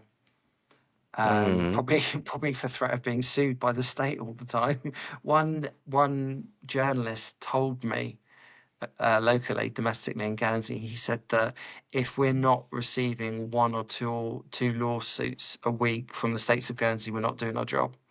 Oh God! And that was from a conservative media outlet as well. 1 to 2 lawsuits a week. Yeah, we're not doing our job. And would they just be because they've said something negative about the police or negative about the state? Is it that kind of level that we're talking about? Is that the kind of things that they would legislate over? Yeah. In fact, I'm not sure if I linked it into an article, but the ex-chief officer of police, not the current one, he threatened to sue. He sent a letter of complaint to a local media outlet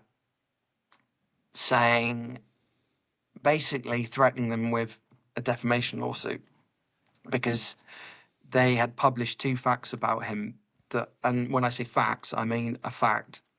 And these were supported facts, but throughout the letter, he refers to them 5 or 6 or 7 times as unsubstantiated claims, when the media outlet were provided with, you know, proof supporting evidence that they were actually facts, which is probably why they ignored his first letter of complaint. They're like, he can't sue us for defamation because the defence is truth, and here's the proof. So he sent a second letter of complaint to them saying he told the editor of the outlet that it's the editorial decision to publish these unsubstantiated claims about me was wrong. Mm. You know, it's bordering on defamation, and it's a shame because up until now, the media outlet, I won't name it, and the Guernsey police have had a good relationship. He actually wrote that in the letter that I've got. That I'm not sure if I put it up. If I haven't, I might do an article on that one. I see. It But I've sounds got like a copy of it. it sounds like some kind of emotional blackmail, you know. So you're from like a Oh, wait. I don't. Yeah. some kind of like, I don't know, like jilt. I don't want to say jilted lover. Maybe that's the wrong phrase, but it's like you know, that kind of thing where it's like, oh yeah, we've always had a good relationship. Like, come Yeah. on, Be warned. Be yeah. It's warned. Toe like the line. it's like yeah. All sounds like very. Again, I'm not going to use the exact term that I would use to describe it, but it almost sounds like. Yeah, it's not good. It's not good. The fact that you can report facts about somebody and show proof, show receipts, whatever they may be, to show that no, these are not unsubstantiated claims. These are well-referenced, evidence-based claims. And just be like, no, we've had a good relationship. Come on now. Sounds like something you'd hear over some country on the other side of the world. You know what I mean? I'm threatening to slap them with a defamation lawsuit at the cost of the taxpayer.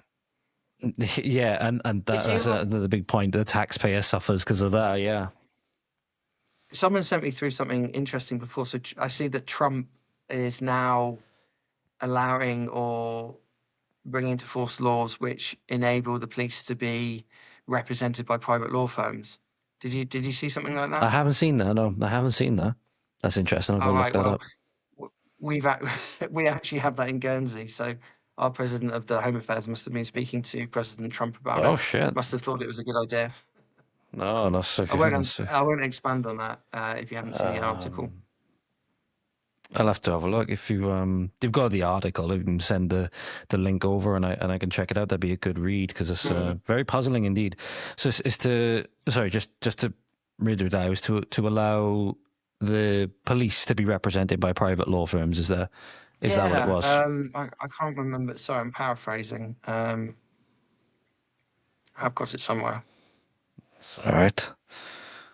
Be a very puzzling decision. Like, I'm sure there'll be some sort of. I suppose we'll see what the explanation would. I suppose we'll see what the sort of explanation would be. So it's in Bloomberg Law. Trump wants law firms to defend cops facing misconduct suits. Oh, okay. President Donald Trump ordered the Justice Department on Monday to launch a program including free legal assistance from law firms to police officers accused of wrongdoing. So, like any good, I don't want to use the term tyrant or dictator, but anyone that takes power, usually it's a good idea to always placate or make happy the people that have the guns. Yeah. I think that's out of many dictators' play. I'm not saying he is. I'm just saying that is out of a pretty standard, Yeah, it's a kind of puzzling decision. playbook. I suppose we'll see one more. So I suppose we'll see one more comes of it. Yeah, it will be interesting. I referenced it because Guernsey is the only, contrary to Home Affairs claims, Guernsey is the only jurisdiction where we have the law officers of the Crown representing police officers in civil cases. Now, if you go online, the president of the Committee for Home Affairs and Home Affairs have publicly stated that this is common in all other jurisdictions, i.e. Jersey, Isle of Man, England and Wales. It is not, for the obvious conflicts of interests. Yeah, so that was the law officers of the Crown, you said, was that? Yeah, they are now legally obliged to defend police officers when claims are brought, when civil claims are brought against them. So in England and Wales, you have the police union and independent organisations that the police officers pay money to, and they are the ones that reach out to law firms, and then they decide between them whether they're going to defend the police officers or not. It's not done off the back of the taxpayer, but in Guernsey, the taxpayer pays the full cost. Oh, that's not good for the The taxpayer, no. So, and then the Home Affairs, though, the big conflict of interest with the Home Affairs say that this is common throughout all of the other jurisdictions, so like Jersey, Isle of Man, and mainland, like England and Wales and stuff like that. And that Yes, is they publicly stated that the law office of the Crown. It's. I think Deputy Prow, the President, had our phrase. What was it? To bring us in line with other jurisdictions. So I think I asked him what other jurisdictions could he name them, but he never answers because we don't have any freedom of information laws in Guernsey. So none at the all. government is not. No, There's none at all. Guernsey's one of the only Guernsey. Oh no. Oh, I hope that didn't drop too much.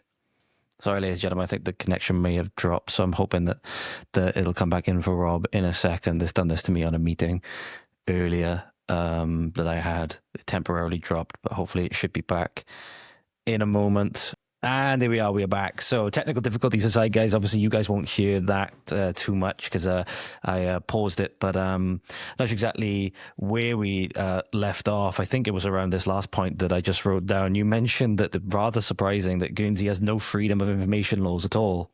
No, we don't. It's considered guidance only. So the state is under no obligation to hand out information to its citizens. So it often doesn't. That's mad. In fact, they brought in it's called a Freedom of Information panel. So I wrote to the Committee for Home Affairs asking how much they'd spent with our then Chief Minister. So when my wife and I brought claims against the police went out to private law firms to get representation. And our Chief Minister at the time had his name above the door of a law firm, and said law firm won the contract for the Guernsey Police, but we never knew how they won the contract or how much it cost. But through letters to my wife and I from the lawyers, it was around $500,000. That's just on legal fees on one firm. They also brought in THB solicitors from England. So they specialise in defending people who have been accused of misconduct in public office. The chief officer flew a solicitor over, or solicitors over from THB to defend officers in their misconduct interviews, Guernsey police officers, while they were interviewed under caution by the Isle of Man Consulary, while at the same time these police officers were benefiting from legal advice from this law firm, both top-tier law firms, at the cost of the taxpayer. So I put in a freedom of information request to the Committee for Home Affairs saying, how much is that? And they refused to respond. And then when it was pushed, when one of our I think, and don't quote me on this, I'm going to get told off, I think it's an article or Rule 14 question that our deputies, our politicians are allowed to get up in assembly or email beforehand or whatever, go through the process, the legal process, and the other politician or committee has to respond. So when one politician asked them about when they failed to respond, when the Committee for Home Affairs failed to respond to the freedom of information, one of the politicians got up and asked via that mechanism, by the political mechanism, and Deputy Rob Prow said that it was apparently covered by legal professional privilege. Now, I'm not going to bore you or argue about how it's not legal professional privilege, especially as the taxpayer is ultimately the client because we're paying the bill. But the freedom of information request, I appealed to the panel, the Freedom of Information's appeals panel, or whatever the terminology is. They upheld my complaint. So they went back to Home Affairs and said, no, although we think that you've applied legal privilege correctly, it's still in the public interest. We think it's in the public interest to tell everyone how much you'd spent on the police legal fees. And I think the exact words of Prow was, it's nonsensical. And then he refused to respond. And there's nothing you can do about that. If you want to get information out of the state, you can't. It's as simple as that. If they want to withhold that's their votes. horrendous. Yeah, I was going to say that's horrendous. That is, and it reminds me of what's going on at the moment. Where I don't want to say in fairness, but with regards to what's going on in Guernsey, it just seems as though they're just being like, look, you can't get information out of us, and we don't care that you can't get out of us. We're not telling you. They're being very belligerent about it. Yeah. Because in the UK, it seems to be like there's somebody who I follow on X. I think he's an independent journalist, although I can't remember. I think his name's Lewis Blackpool or Lewis Blackpool. I can't remember what it is.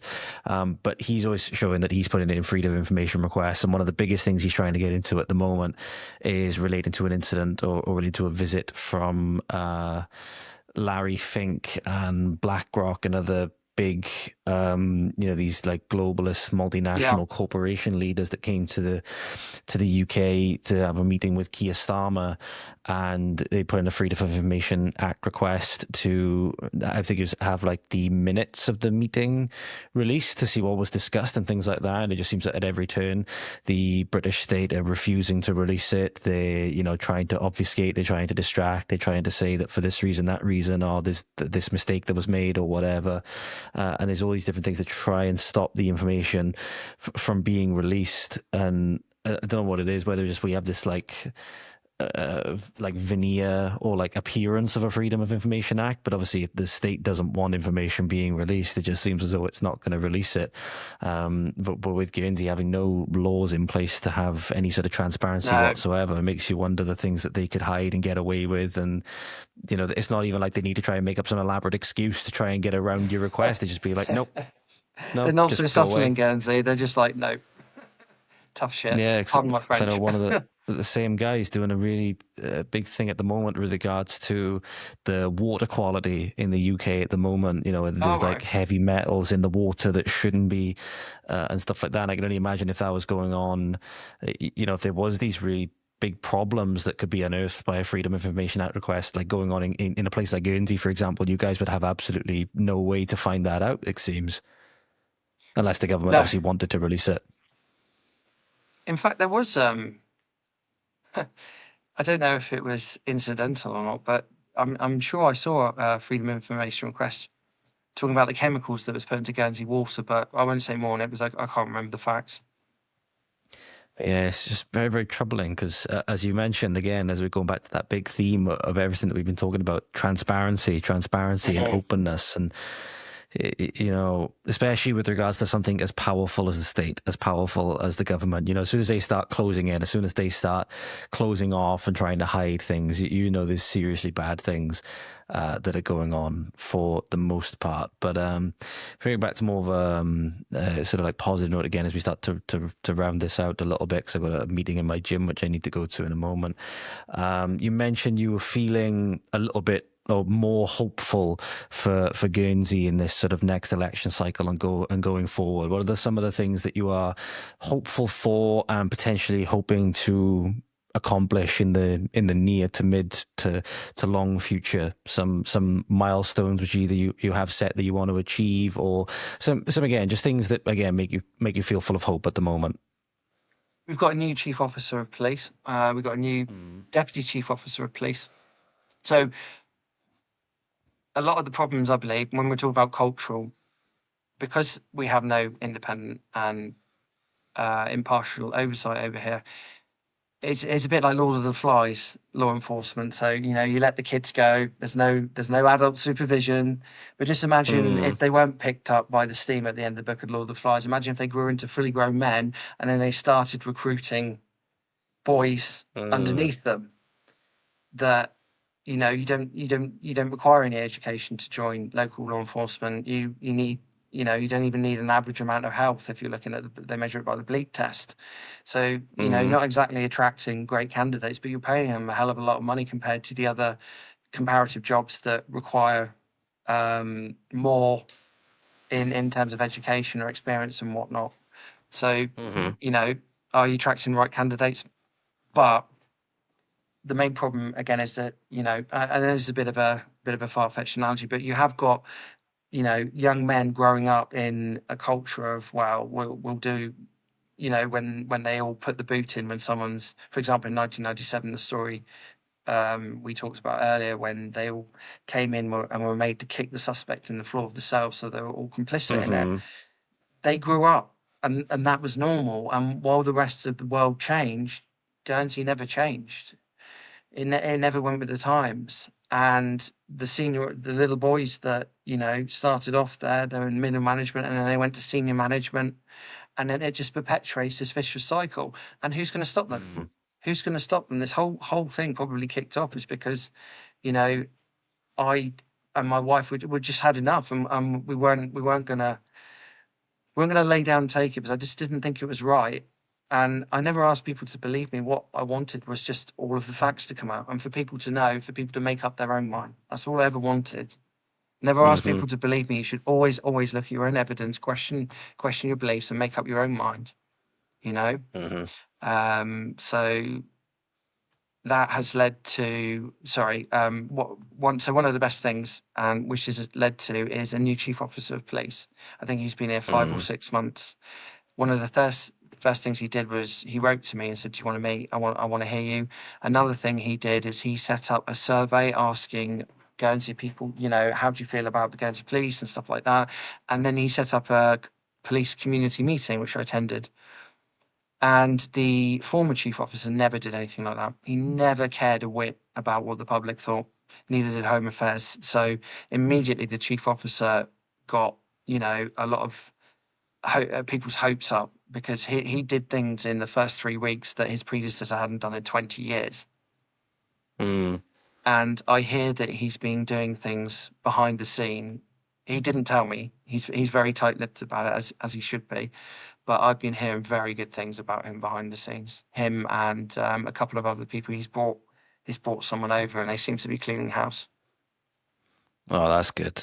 That's good. I think the biggest thing with regards to that is going to be really, really important is, and I know I'm not looking at the camera at the moment, so I'm just finishing off making some notes based on what you said there, is that the culture, I think, needs to change from the top down. I think that's the biggest thing, is that it needs to change from the top down. Because we've seen it, I know people that are in the police force in this country that are, that have been increasingly politicized. It's coming from the top down, the culture, the trainings, whatever, or the lack of training, it may be, the indoctrination, as you mentioned. It's coming from the top down, and the people at the bottom have very little to actually say. They have very little say in the matter. They're almost just like the foot soldiers that go out and do the bidding and follow their programming almost. And I do feel sorry for police officers like that young lady, although she did get sucked into it. It seems as though she didn't want to. It's almost like they say there's this weird honor among thieves. It's almost like that when they're all in on it. So now they've all done it. They all know they've done something which they shouldn't do. So now it's almost like an insurance policy as to nobody's going to say anything, and perpetuating the status quo. It just perpetuating that awful cycle, as you said. But I think with this new chief officer, it's an actual opportunity, and it seems to be going really well, which is good, at least from the points that you mentioned. Is it in the first couple of weeks he's coming in and hopefully trying to dismantle that culture and put in a culture that's actually, facilitating doing what the police are supposed to do, and actually a positive protect and serve the people culture, because ultimately that it is going to need to come from the top down. It's going to need to come from the chief, and it seems it's good to hear that he seems to be leading by example with getting in the community, being willing to listen to people, reaching out to people like yourself, as you said, doing more than what his predecessor did in a couple of months or a couple of weeks than what he did in 20 years. It seems like he's off to a really good start. Just hope that he isn't hamstrung or sort of deviates from that straight and narrow path, so to speak. Seems that he's doing really, really well, which is good to hear. Another thing I think, and the timing's brilliant, as the new chief officer, Damien Kitchen's over, is that, again, we've got the election. So there is a possibility, and I think I wrote about it. I can't remember the article. I'll have to put a link in later. But basically, it's a change of the old guard. Our president of, I mention him a lot because we're talking about a topic involving law enforcement. And anytime you talk about a topic involving law enforcement, you're talking about Home Affairs. That is the principal committee that overlooks the emergency services. It's the same in England. Mhm. So that's why, and the president of that committee is arguably one of the most powerful people over here. Certainly has a lot of say, if not all the say, in what we're talking about. And the current president is pushing, well, actually, I'm going to say pushing 80, but maybe pushing 75 years old. He worked in law enforcement for 40 years. So he Mhm. worked in this environment we talked about, the analogy to the Lord of the Flies, where there was no oversight, where, questionable behaviour that hopefully people would be pulled up on now necessarily wasn't back then. I remember when he was head of customs or senior officer at customs, they had taken £23,000 from a suspect over here in cash, and it was locked up, and it went missing. Mm. It went missing. It disappeared, and the judge later said that the guy's innocent, so you have to give him his cash back. But because they didn't have it, the Guernsey taxpayer had to Yeah. pay the guy back because it was lost from a customs lockup under his watch. But anyway, that's just a little a vignette there. But he spent 40 years in law enforcement, and then he joined the Committee for Home Affairs in 2016, and then became a president. I can't remember, and I've been president about 4 years. So we've got an old school man who's known nothing but law enforcement in small island, Mhm. and you put him in charge, because I often hear that Prow is Home Affairs and Home is Prow. It's personal politics in Guernsey. If you look at any of the Facebook and social media, they don't like party politics at all. Mhm. It's very personal, and the more dominant deputies, our politicians, rule over the weaker ones. And unfortunately, Home Affairs current members are all weak members. They just listen to the president. What he says goes. So we have Mhm. outmoded, we have outdated, and we have very questionable beliefs. Someone that's nearly 80 years old, Mm. especially over, for example, cannabis. So a lot of evidence is coming forth about the benefits of cannabis, and countries are legalizing it, or at least decriminalizing it, or at a minimum looking at the laws. Well, Guernsey's got some of the harshest drugs laws in Western Europe. You can be put in prison if you are found with 7 grams of cannabis. Yeah, if you have a Mhm. medical license over here and you say you have 40 grams, well, as long as you vape it and you have it on your, well, I was going to say on my property, but no, because it's a medicine, you can have it outside of your property. It's completely legal. So we did actually have a situation where I spoke to a guy who alleged he was wrongly arrested. He was issued medicinal cannabis, and of course, I think it's Article 8 allows you to have your medication. The police aren't allowed to take that away from you. So Mhm. he ended up smoking cannabis at police headquarters in a set, or wherever he was allowed to do it.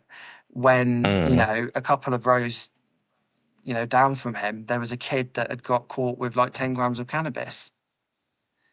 And that really Doing stems whatever time. from, and that really stems from our president's, outdated, outmoded views on the drugs and other substances. They just haven't changed in 50 years.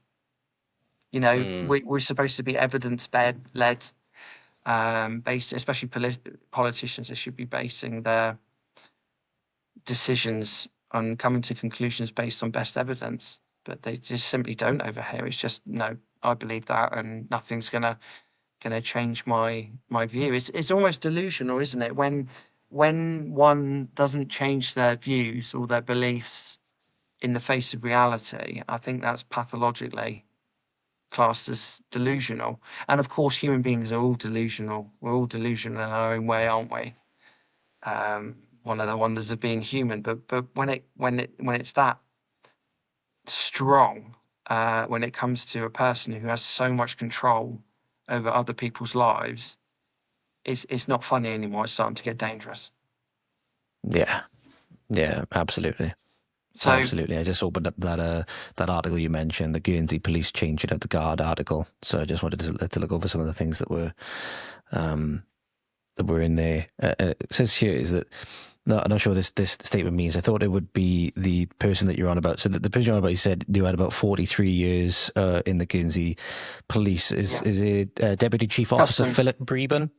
Oh, Philip Breben. Yeah, Deputy Chief Officer. Yeah, Philip. I just wanted to make sure, because he says here about this incident which you described here. It says that he was offered a seat facing the audience at this event, whatever it is that's being described, and it says that he refused, and he literally turned his back on the crowd, didn't linger after the meeting either, disappearing quickly into the background. Is that just like describing like a contempt that is there on the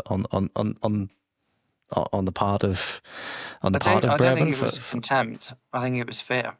He didn't want to face the audience.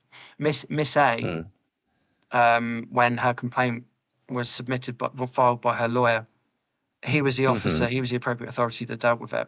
So I spoke to Miss A. And I said, look, do you, if you feel up to, do you want to come to the police community meeting? I have a good feeling about the new chief officer and the deputy chief officer, both from England, but and in that article, another article, she actually ran out crying when when a female Guernsey officer got up and said how seriously they take, sexual assault and stuff against women. But Deputy Chief Officer Philip Brabham was what they call the appropriate authority. He looked at Miss A's complaint and just, didn't think he bothered to investigate it. So, and he'd also unlawfully kicked out one of my complaints and my wife's complaints as well, and has been or will be the subject of various lawsuits. So I suppose when I walked into the room, and when Miss A walked into the room, and maybe when a couple of other people walked into the room, when he's dealt with their complaints and just unlawfully kicked them out, he probably didn't want to field questions from them. Yeah. And I would imagine he certainly didn't want to talk to me or any of those women that were there that had been sexually assaulted, where he'd just dismissed their complaints. Yeah, I can imagine. And then just like, and again, it just shows again, you knew what you were doing and not being willing to face up to it, so to speak.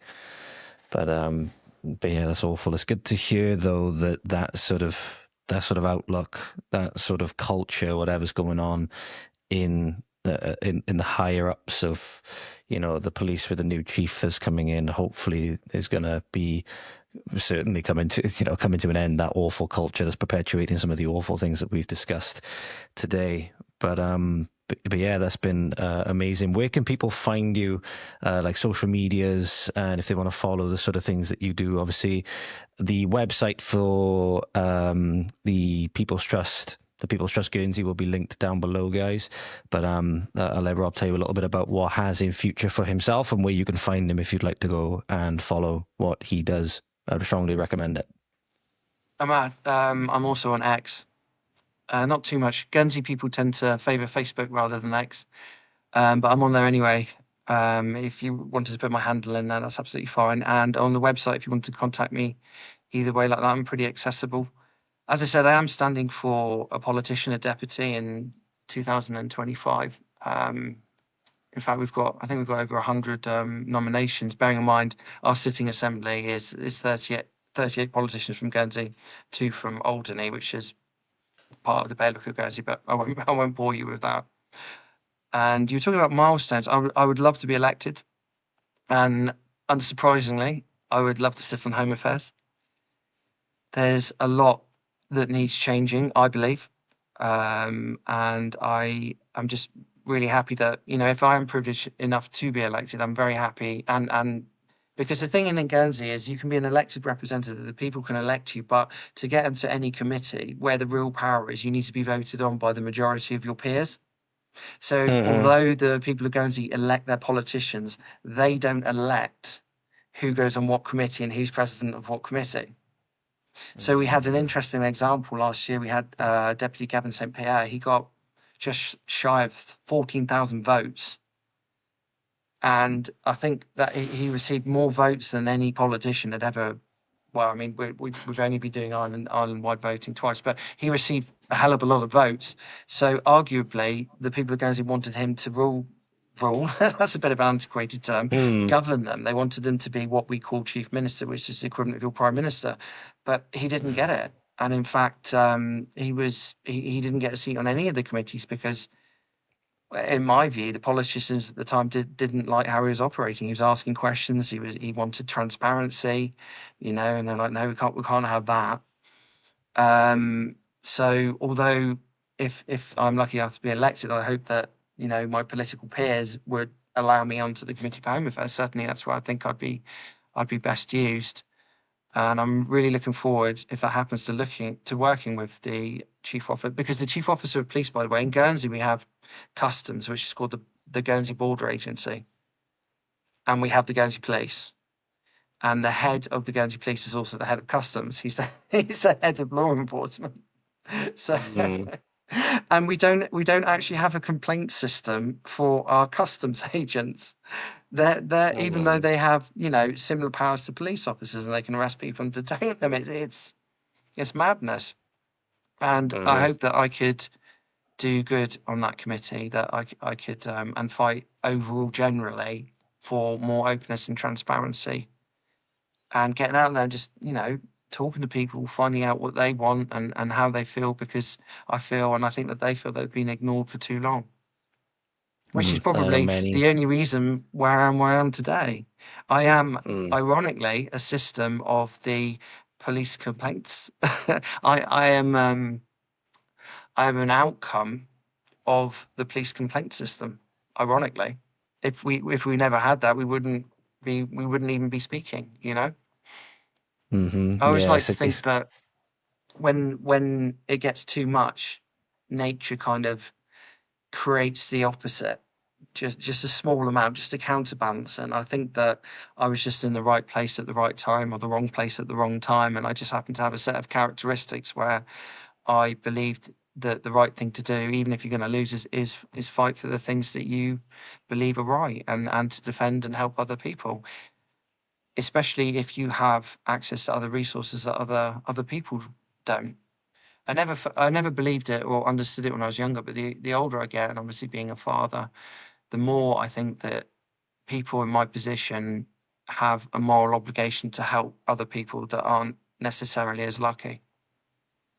And I just wish that more people in authority would think that way, because at the end of the day, the power lies with the people. It's not the people in power. The people. There's actually a book written by that name, which is an interesting book, a human rights lawyer.